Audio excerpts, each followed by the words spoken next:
Every spring we get a lot of calls because people find their hose bibs leaking. The reason why hose bibs freeze all the time is because they're being exposed to outdoor temperatures. So whenever the outside weather gets below 32 degrees Fahrenheit, the water that's left in here can freeze and cause leaking. That's why it's very important every fall to shut off the valve that's inside and drain out all the water before winter comes. In most situations, all you have to do is go to the inside part of the home that's right behind where the outside faucet is.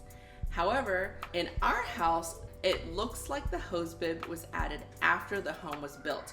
So our shutoff valve for the hose bib or the outside faucet is actually in our basement ceiling. The hardest part of this whole winterizing process is actually just finding the valve.